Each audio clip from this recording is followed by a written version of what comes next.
শুরু হচ্ছে আজকের গল্প আদর। কলমে বাবুরাম মণ্ডল।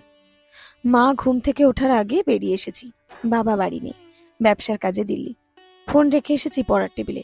ঘুম থেকে উঠে মা দেখতে পাবে। যখন জানবে আমি বাড়িতে নেই তখন অকারণ ফোন করবে না। তবে বাবা মা জানে না আমি বাড়ি ছাড়ব। বুঝতে দিইনি, একাই সিদ্ধান্ত নিয়েছি, কমপ্লিট সিদ্ধান্ত।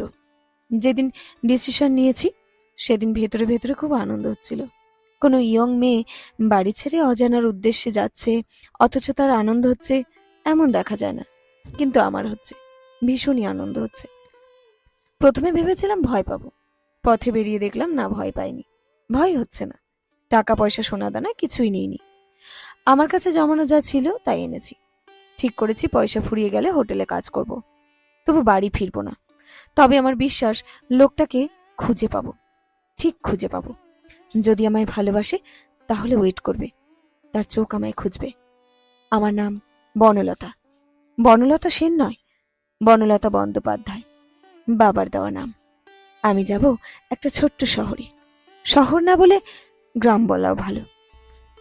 নদীর পাড়ে বেশ কিছু লোক সংঘবদ্ধ হয়ে বাড়ি করে শহর মতো গড়ে তুলেছে। লোকগুলো বেশ শৌখিন। এরা নদীতে মাছ ধরে, বিকেলে ছোট নৌকা নিয়ে বৈঠা বেয়ে বেয়ে অনেক দূরে যায়। সন্ধ্যার আগে আগে আবার ফিরে আসে। লোকটা এখনো আমায় ভালোবাসে কিনা জানি না, নাও ভালোবাসতে পারে। অনেকদিন খোঁজ খবর করি না, কথাও বলি না। একবার মায়ের চাপে অপমান করে তাড়িয়ে পর্যন্ত দিয়েছি। লোকটা চোখে জল নিয়ে বিদায় নেবার পর ভেতরে ভেতরে অনেক কষ্ট পেয়েছি। যখন চলে যাচ্ছিল তখন মনে হলো ভেতরটা ফাঁকা হয়ে গেল। কিন্তু আমার কিছু করার ছিল না। মা কিছুতেই রাজি হয়নি, বাবাও না। আমি যাব মহেশনগর ঘাট, শিয়ালদা থেকে বেথুয়া, বেথুয়া থেকে বাসে মহেশনগর। ঘাটের পাশে লোকটা থাকে। ঘাট পারাপার করে যে লোকগুলো অনেক দূরে দূরে চলে যায় তাদের দেখে, ভাবে আমি আসব। হয়তো লোকগুলোর সঙ্গে আমি মিশে গল্প করতে করতে অন্য কোথাও চলে যাব। তাই সে ঘাটে প্রতিদিন বসে থাকে, কাজ ফেলে বসে থাকে, লক্ষ্য রাখে। বেথুয়া নেমে বেশ ভালো লাগলো। কি সুন্দর ফাঁকা স্টেশন, ঝলমল করছে রোদ। স্টেশনের বাইরে এসে অটো বুক করলাম। অটোওয়ালা খুব বয়স্ক, মাথার চুলগুলো কলপ করা, গোড়ার কিছু চুল সাদা, আবার কালো করার সময় হয়ে এসেছে। লোকটির কথায় এক প্রকার গ্রাম্য টান আছে। পাটিকা বাড়ি বলে একটি বাজারের কাছে এসে অটো দাঁড়িয়ে গেল। এখান থেকে একটা রাস্তা উত্তর দিকে গেছে। সেই দিকে তাকিয়ে লোকটা বলল, এই দিকে একটু গেলেই সারা মাঠে ধান পেকে আছে, তাকাও দেখতে পাবে। অনেকক্ষণ দাঁড়িয়ে থাকলে শেয়াল দেখা যায়। লোকটা কি করে জানলো আমি মাঠঘাট প্রান্তর পছন্দ করি, আলপথে হাঁটতে পছন্দ করি? বীরপুর বলে একটি জায়গায় এসে অটো আবার দাঁড়ালো। একটা দোকানে গিয়ে আগুন চেয়ে বিড়ি ধরালো লোকটি। এখনো সকাল 10টা বাজেনি। শীতের বেলা বলে লোকজন জুবুথুবু হয়ে আছে। কুয়াশা এখনো সবটা কাটেনি। মহেশনগর ঘাটে পৌঁছে গেছি। একদল বরযাত্রী বরকনে নিয়ে পার হবে বলে অপেক্ষা করছে। বউটির মাথায় তখনও শোলার মুকুট। বর মাঝে মাঝেই তার সদ্য বিবাহিত তরুণী বউটিকে দেখছে, দেখে মিটিমিটি হাসছে। দূর থেকে দেখতে পাচ্ছি লোকটাকে, যাকে খুঁজতে এসেছি সেই লোকটা। আনমনা হয়ে তাকিয়ে হঠাৎ আমায় দেখতে পেয়েছে। ছুটে আসছে আমার দিকে, দৌড়ে আসছে। দৌড়ে এসে একটা হাত ধরলো আমার।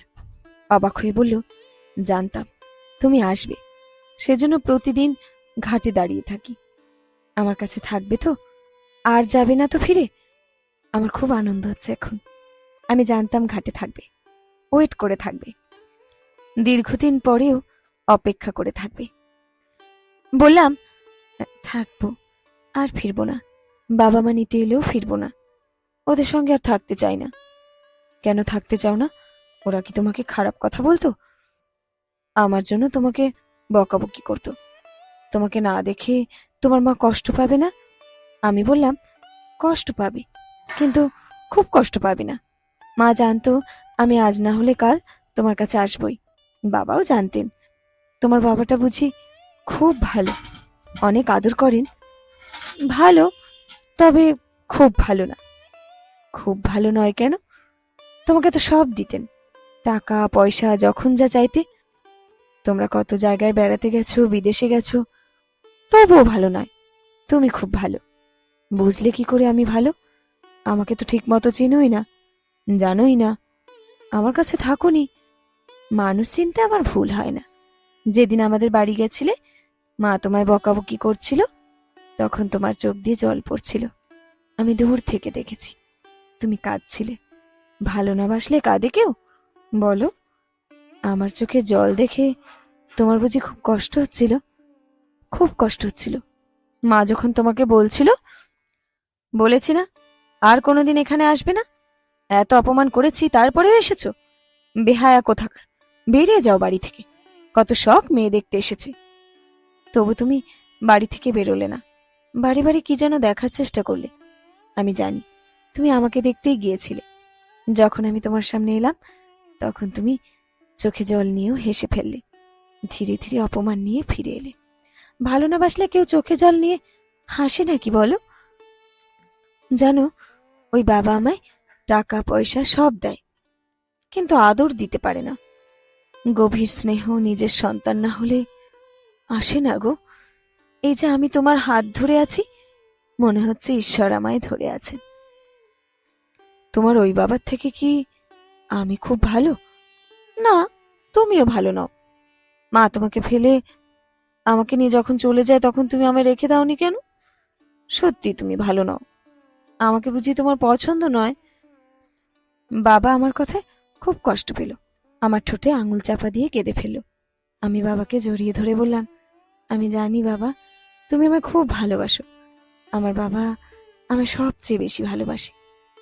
আমি বনলতা বন্দ্যোপাধ্যায়। আমার নিজের বাবার কোলে ফিরে এসেছি।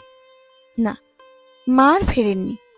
তিনি তার দ্বিতীয় হাজবেন্ড নিয়ে কেমন আছেন জানি না, জানার ইচ্ছেও নেই। অনেকদিন পর যখন আমার বিয়ে ঠিক হলো, তখন মা এ বাড়িতে এলেন, আমাদের কাছে এলেন। আমার ফেসবুক প্রোফাইল দেখে বুঝেছেন আমার বিয়ে হচ্ছে। আমার ওই বাবা ততদিনে মারা গেছেন। মা এখন নিঃসঙ্গ জীবন কাটান। যখন আমি বরের সঙ্গে গাড়িতে রওনা দেব, তখন বাবা জানালার কাছে এলেন। চোখের জল মুছে কানে কানে বললেন, যদি বুঝিস বরের সঙ্গে থাকতে পারবি না, তাহলে সন্তান নিস না মা। সন্তান হয়ে গেলে আলাদা হতে নেই। বাবারা খুব কষ্ট পায়। হঠাৎ কান্না পেয়ে গেল। বাবার ভেতরটা পরিষ্কার দেখতে পেলাম।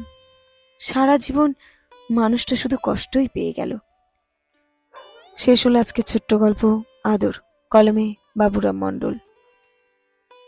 গল্পটি সংগৃহীত হচ্ছে ফেসবুক পেজ নাম বাবুরামের গান গল্পের পাতা থেকে।